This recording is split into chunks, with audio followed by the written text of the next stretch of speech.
장제원 의원의 아들 장용준 씨의 음주운전 처리 과정에 대한 대응이 논란이 되고 있습니다.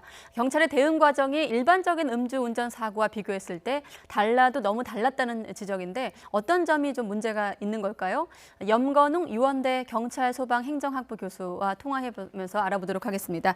네, 교수님 안녕하십니까? 네, 안녕하세요.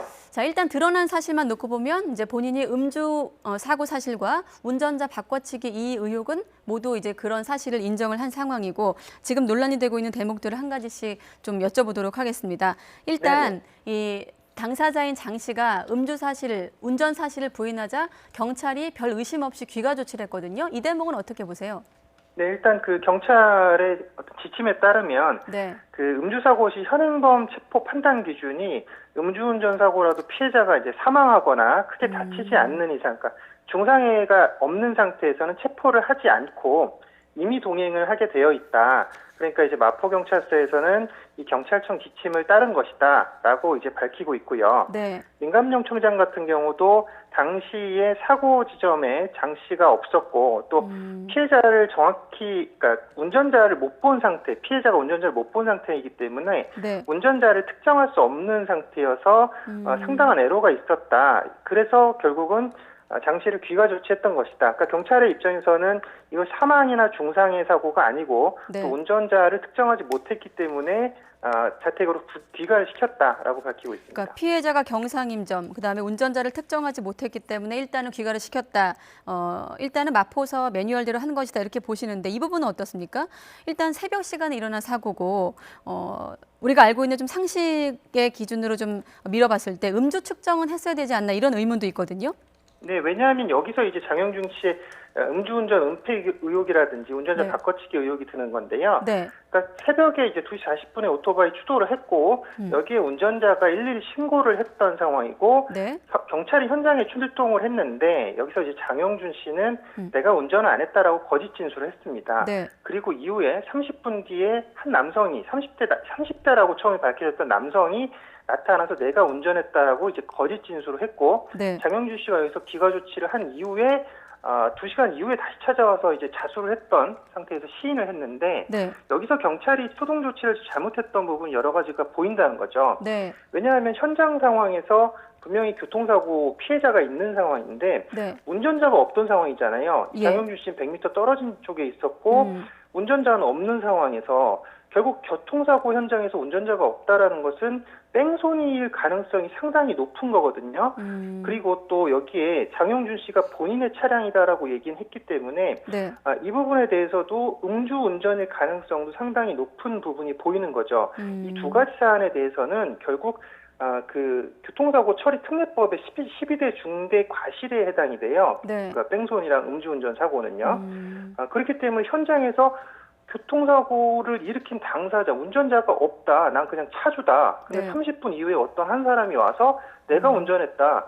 이 현장 상황 자체가 사실은 앞뒤가 맞지 않는 상식적으로 또는 합리적으로 생각할 수 없는 그런 상황이라고 봤을 때는 아까 말씀드렸듯이 경찰의 지침에 의하면 체포는 하지 못하지만 임의동행은 요구할 수 있는 상황이었거든요. 그러면 장용준 씨와 동승자에게 임의동행을 요구를 했어야 되고 또 운전자가 또 밝혀지지 않은 상황, 또 음주운전의 의혹이 있고 운전자를 바꿔치기 할 수 있다라는 그런 합리적인 의심을 할 수 있는 경찰의 상황이라고 봤을 때는 여기서 이제 추가적인 그 현장 상황에서 확보할 수 있는 증거들을 확보를 했었어야 된다는 거죠. 왜냐하면 거기 CCTV도 확보했어야 되고 또 목격자 진술도 확보했어야 되고 특히나 장용준 씨가 만약에 부탁을 했다. 그래서 그 운전자를 바꿔치기 했다라고 하면 장용준 씨의 휴대폰도 바로 현장에서 확보를 했었어야 되거든요. 그것도 가능한 겁니까, 현장에서?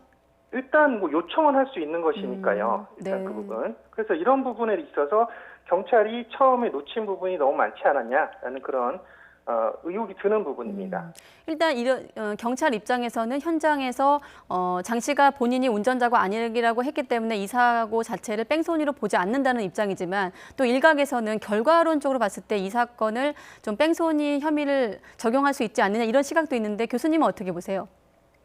네, 일단 이 부분은 지금 장용준 씨의 변호사가 지금 새로 이제 마포서에서 얘기를 했죠. 그래서 지금 그 자신이 부탁을 했다. 그러니까 음. 운전자 바꿔치기 시도한 것을 인정을 했다. 그래서 반성하고 있다라고 얘기를 하고 있습니다. 네. 그래서 이 부분은 결국은 운전자 바꿔치기를 한 부분이 맞기 때문에 뺑소니 혐의가 인정될 가능성도 있죠. 왜냐하면은 이 사람이 바로 즉각 현장에서 벗어나서 뭐 장영준 씨가 약을 사갖고 와서 네. 뭐 합의를 시도했다 뭐 이런 얘기가 있긴 하지만 결국은 현장에서 구호 조치를 바로 하지 않았다라고 만약에 밝혀진다라고 하면 혐의 적용 가능성도 있습니다. 네, 그렇군요. 가능성도 있다 이렇게 보시는 거고 지금 논란이 되고 있는 가장 큰 두 가지 틀은 결국 이제 운전자 바꿔치기 그 부분과 또 합의를 종용했다, 회유를 했다 이런 부분 아니겠습니까? 먼저 네. 이 운전자 바꿔치기와 관련해서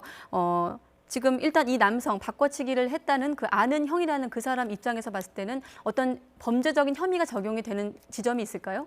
거짓말을 당연히, 했다는 지금 드러난 건데요. 예, 당연히 이 부분은 적용이 됩니다. 왜냐하면 그러니까 지금 처음에는 최초에는 한 언론 보도에서 뭐 30대의 남성이었다. 그리고 거기에서 뭐 장제원 의원실 사람이 나왔다라고 했는데 이 부분은 지금 새로 이제 밝혀진 부분은 운전자 바꿔치기 한 시도는 인정한다. 그 네. 장영주 씨 변호사 측에서 27살의 남성이고 그리고 장영주 씨랑 아는 형이다. 그러니까 여기에 대해서 의원실 관계자나 소속사 관계자도 아니고 연예인도 아닌 그냥 아는 형이다.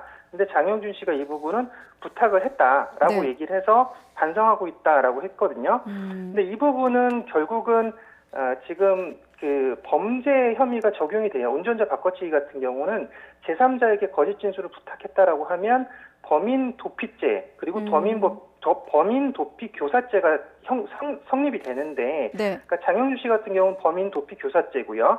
그다음에 그 부탁을 받은 그 당사자는 범인 도피죄가 적용이 되는데 네. 이 경우는 이제 3년 이하 징역 또는 벌금 500만 원 이하가 선고될 수가 있습니다.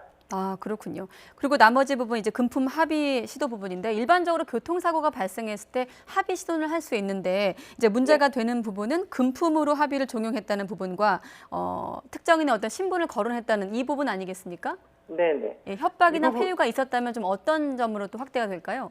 이 부분은 지금 최초 보도들과 좀 다른 부분이 나오기 때문에 두 가지를 다 말씀드리면 네. 최초에는 이제 언론 보도에 따르면 언론 보도에서는 경찰에 따르면 이렇게 얘기가 나왔었어요. 그래서 예. 거기서는 뭐 실명 이건 거론해도 될 것 같아요. 나온 내용이니까 장제원 의원의 아들이다 본인이 이렇게 네. 얘기를 하면서 거기에 대해서 뭐 지금 합의금 약 뭐 1,000만 원 정도를 주면서 합의를 하겠다. 그러니까 어떤 위력이나 위계에 의해서 어떤 합의를 시도했다라는 그런 보도들이 나왔었습니다. 네. 근데 지금 현재 이제 장제원 의원 측에서 다시 그 반박한 내용을 보면 이 부분은 내가 아버지가 국회의원이다라는 말을 하지 않았다라고 밝혀졌다. 왜냐하면 지금 그 피해자라고 했던 분이 그 피해자가 문자를 보냈다고 해요. 그러니까 네. 지금 장 의원의 그 사모에게 그 아내에게 보냈는데 그 문자에 의하면 장영준 씨는 당시 저에게 사과를 하며 예의도 바르셨다. 또 아버지를 거론하지도 않았는데 기사가 그렇게 나오다 보니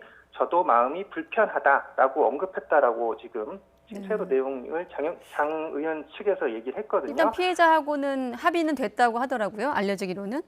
네네. 그래서 결국 그러니까 지금 그러니까 이 내용은 이거잖아요. 사실은 이제 국회의원이라는 어떤 그 권력을 이용해서 네.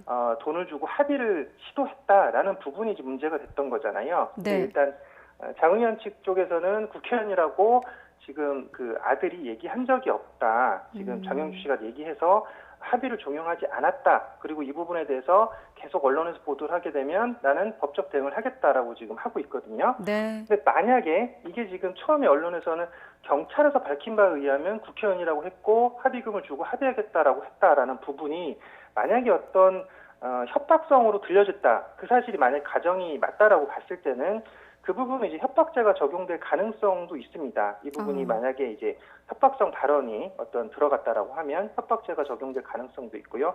또 만약에 이것이 그 위계에 의한 공무집행 방해죄가 성립될 가능성도 있거든요. 네. 거짓으로 이제 그 공무집행을 방해했던 그런 부분도 있잖아요. 만약에 그렇게 된다라고 했을 땐 5년 이상의 징역도 가능한 부분이긴 합니다. 네. 하지만 이 사건에서 이 두 가지 혐의는 사실 지금 진실공방에 의해서 좀 적용되기 어렵지 않을까라는 부분이 좀 있고 실제적으로 여기서 적용될 혐의는 음주운전 혐의, 그러니까 제2 윤창호법이 적용됐기 때문에 이 부분은 0.12%의 지금 수치가 나와서 본인이 운전자라고 얘기를 장영준 씨가 했기 때문에 징역 1, 2년 또는 벌금 500만 원에서 1,000만 원 이하가 나올 가능성이 있고요. 또 운전자 바꿔치기 혐의에 대해서도 본인이 분명히 인정을 했기 때문에 네. 아까 말했듯이 3년 이하의 징역 또는 벌금 500만 원 이하가 나올 가능성이 있습니다. 네, 지금 어느 정도 의혹들을 정리해 주셨는데 지금 확인된 것들도 있고 아직은 의혹인 부분도 있기 때문에 앞으로 수사 과정을 통해서 밝혀지겠습니다만은 처벌 수위 어떻게 전망하시는지 끝으로 짧게 부탁드릴게요. 네, 아까 말씀드렸듯이 네. 이제 그 음주운전 혐의가 적용되면 징역 1년에서 2년, 그리고 운전자 바꿔치기가 적용된다라고 하면 3년 이하의 징역이긴 한데, 과거에 대구지법에서 교통사고 지금 운전자 바꿔치기 했던 상황이 있었어요. 네. 이때 당시에는 그 바꿔치기 했던 당사자, 그러니까 부탁을 한 당사자가 징역 1년 2월이 나왔고 집행유예 2년이 나왔었고요. 네. 그리고 바꿔치기를 해달라고 부탁을 받았던 그 옆에 있던 동승자 같은 경우는 벌금형이 나왔습니다. 그래서 이런 사안을 봤을 때는 이 사안도 결국은 이 두 가지 혐의가 다 적용이 된다라고 해도 네. 징역 또는 이제 집행유예가 또 포함해서 나올 가능성이 상당히 높은 사안이다. 네. 아까 말했던 또 그런 또 서로 간에 그 공방이 가는 그런 부분 좀 네. 경찰에서 좀 지켜봐야 될 부분이다. 알겠습니다. 지금 뭐 또 소환이 왜 이렇게 늦어지냐 이런 논란도 있기 때문에 교수님 말씀하신 것처럼 좀 매뉴얼대로 음주운전 사고입니다. 기존에 있었던 음주운전 사고의 어떤 범죄를 다루듯이 좀 매뉴얼대로 원칙대로 좀 수사가 이루어지길 기다려 보도록 하겠습니다. 네, 교수님 고맙습니다. 네, 감사합니다.